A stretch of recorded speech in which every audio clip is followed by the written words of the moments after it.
नमस्कार दोस्तों, मैं सोनू शर्मा। सफलता के सीक्रेट हम सिर्फ इंसानों से ही क्यों सीखें, पक्षियों और जानवरों से क्यों ना सीखें, जो हर दिन जिंदा रहने के लिए शिकार करने या शिकार होने से बचने के लिए जंगल में जूझते रहते हैं। जानवर कितने चतुर होते हैं, क्या हम यह समझने लायक चतुर हैं? और तो और जानवर इस धरती पर तब से हैं जब मानवता का कोई अस्तित्व भी नहीं था, और जब इस धरती से मानवता का अस्तित्व मिट जाएगा तब भी इस धरती पर शायद जानवर ही रहेंगे। आज के इस वीडियो में प्रकृति से पैदा हुए अनेकों पक्षियों और जानवरों में से 3 शानदार जीवों से सीखने की कोशिश करते हैं। सब कुदरत के बनाए सबसे अनोखे पक्षी बाज की सबसे पहली चीज सीखें। यदि जीवन में आप बाज की तरह आसमान छूना चाहते हैं तो आपको मुर्गों का साथ छोड़ना होगा।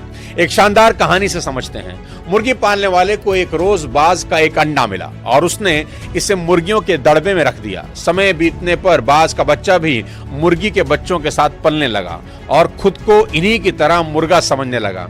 मुर्गे केवल कुछ ही दूर तक उड़ पाते हैं, इसलिए उस बाज ने भी कुछ ही दूर तक उड़ना सीख लिया। एक दिन उस बाज ने आसमान में एक बड़े पक्षी को उड़ता हुआ देखा। बड़ा इंप्रेस हुआ। उसने आसपास की मुर्गियों से पूछा, वह कौन है? तो मुर्गियों ने जवाब दिया, वह बाज है, पक्षियों का राजा है, आसमान में रहता है, हम तो जमीन पर रहते हैं क्योंकि हम तो बस मुर्गे हैं।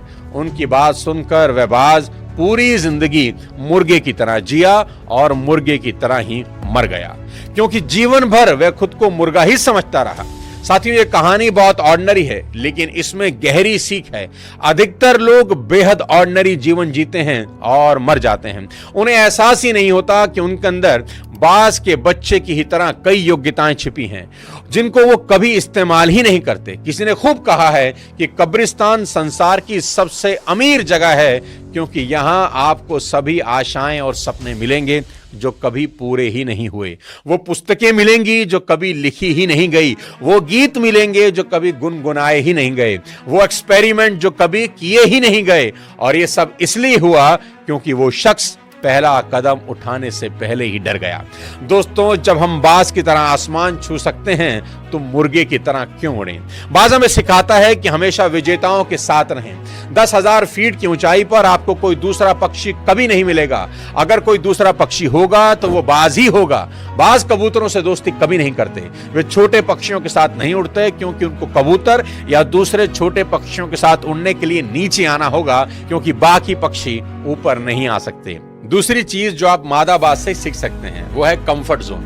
मादा बाज अपने बच्चों को कंफर्ट जोन से बाहर निकलने के लिए मजबूर करती है ताकि वो उड़ना सीख सकें। जब बाज के बच्चों का उड़ना सीखने का वक्त आता है तो वो माँ घोंसलों से पंखों और नरम घास की आरामदेह परतें हटा देती है ताकि कांटों और नुकीली टहनियों की चुभन से चूजे डिस्कम्फर्ट में आ जाएं और घोंसला छोड़कर उड़ने की कोशिश करें।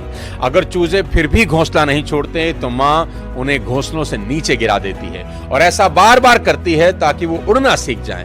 हर बार गिरने पर चूजे कूदकर घोंसले में लौट आते हैं, लेकिन कांटों और टहनियों से लहूलुहान हो जाते हैं। पर माँ तरस नहीं खाती, उन्हें फिर से धक्का देकर गिरा देती है। यह तकनीक बहुत क्रूर दिखाई देती है, लेकिन जरूरी है। अगर माँ ऐसा ना करे तो बच्चे कभी उड़ना नहीं सीख पाएंगे और दूसरे जानवर उन्हें अपना शिकार बना लेंगे। इसी कठोर ट्रेनिंग की वजह से चूजे एक दिन उड़ना सीख लेते हैं। बाज सिखाता है कि अगर ऊंचा उड़ना है तो इंसान को भी अपने कंफर्ट जोन से बाहर आना ही होगा। और दिल दहला देने वाली चीज जो बाज हमको सिखा देता है वो ये कि बाज जब बूढ़ा हो जाता है तो उसके नाखून, उसकी चोंच कमजोर हो जाते हैं। उसके पंखों में इतनी ताकत नहीं होती कि वो उस ऊंचाई पर उड़ सकें जिस ऊंचाई का वो आदी था। ऐसे वक्त में कोई भी नियति को स्वीकार करके मरने का इंतजार करता, पर बाज ऐसा नहीं करते। बाज नियति को स्वीकार करने के बजाय नियति को बदलने के लिए ऊंचे पहाड़ों में चले जाते हैं और अपनी टूटी हुई चोंच से एक एक करके अपने सारे पंख नोचकर तब तक फेंकता है जब तक उसके बदन से आखिरी कमजोर पंख न निकल जाए। फिर वो अपने नाखून और चोंच को पत्थर से मार मार कर तोड़ देता है। बूढ़ा बाज अब बिना पंख के, बिना चोंच और नाखून के लहूलुहान और कमजोर हालत में पहाड़ के किसी कोने में छिप जाता है और वक्त गुजरने का इंतजार करता है। धीरे धीरे बाज के बदन पर नए पंख आते हैं। उसकी चोंच और नाखून पहले से ज्यादा नुकीले और पहने होकर दोबारा उगते हैं और फिर बाज वापस उसी ऊंचाई पर उड़ता है जिससे नीचे उड़ना उसे कभी गवारा नहीं था। जिंदगी में ऊंचा उड़ने की ख्वाहिश रखने वाले भी अक्सर सोचते हैं कि हम कमजोर हैं, हमारे पास ताकत कम है, हमें लगता है सब खत्म हो चुका है। पर यही वक्त होता है जब हम अपनी आदतें, अपनी कमजोरियां नोच कर फेंक दें, अपने नाखून और अपनी चोंच यानी कि हुनर और ज्ञान को पैना करें और खुद को एक तकलीफ दे प्रोसेस से गुजार कर एक नया मजबूत इंसान बना दें। साथ ही वीडियो के आखिरी भाग में सीखते हैं कुदरत के बनाए शायद सबसे छोटे जीव चींटियों से। चींटियां कभी हार नहीं मानती। आप चींटियों को मसल सकते हैं क्योंकि भगवान ने उनको कमजोर शरीर दिया है, पर भगवान ने चींटियों को इतनी मजबूत विल पावर दी है कि आप उन्हें बिना मारे रोक ही नहीं सकते। ध्यान से अगर आप उनको देखें, वो एक लाइन में डिसिप्लिन के साथ अपने लक्ष्य की तरफ बढ़ती हैं। आपको कभी चींटियां दिखें तो आप उनके रास्ते के सामने उंगली रख दीजिए, वो आपकी उंगली को पार करके अपने गोल की तरफ बढ़ जाएंगी। आप उनके रास्ते में पेन, पेंसिल कुछ रख दीजिए तो वो उस पेन, पेंसिल को पार करके निकल जाएंगी। यहां तक कि अगर चींटियों के रास्ते में पहाड़ भी आ जाए तो वो पहाड़ को भी पार करके अपने लक्ष्य की ओर बढ़ जाती हैं। आज तक किसी ने ऐसी चींटियां नहीं देखी जो बिना अपना खाना लिए वापस अपने बिल में चली गई हों। दूसरी बड़ी बात जो हम इस छोटे से जीव से सीख सकते हैं वो ये कि भविष्य के बारे में सोचना। चींटियां गर्मी के मौसम में सर्दी के बारे में सोचने लगती हैं। खाना लाओ, वापस लाओ, यही एक सिद्धांत है। Take the food, bring back, take the food, bring back.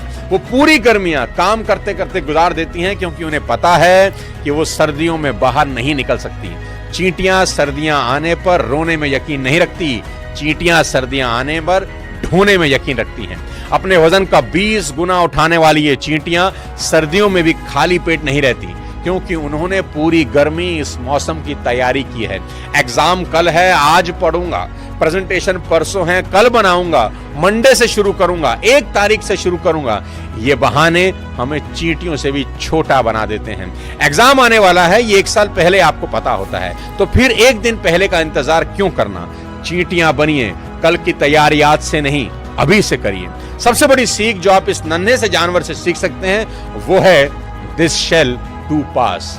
जब सर्दियों का मौसम आता है, इंसान की हड्डियां कांपने लगती हैं, तब ये चींटियां खुद को ये याद दिलाती रहती हैं कि सर्दियां चली जाएंगी, ये वक्त गुजर जाएगा। चींटियों से मिली इस सीख से यह सीखा जा सकता है कि लाइफ में ऑप्टिमिस्टिक होना कितना जरूरी है, लेकिन बिना मेहनत किए ऑप्टिमिस्टिक होना आलस कहलाता है। चींटियां जानती हैं कि सर्दी का मौसम कुछ दिनों का है, पर जब वो खाना इकट्ठा करती हैं तो 2-3 महीने का सोचकर कभी इकट्ठा नहीं करती। वो इतना खाना इकट्ठा करती हैं जितना कर सकती हैं। वो आने वाली मुसीबत की तैयारी मुसीबत की स्ट्रेंथ के हिसाब से नहीं करती, वो अपनी स्ट्रेंथ, अपनी लिमिट के हिसाब से तैयारियां करती है।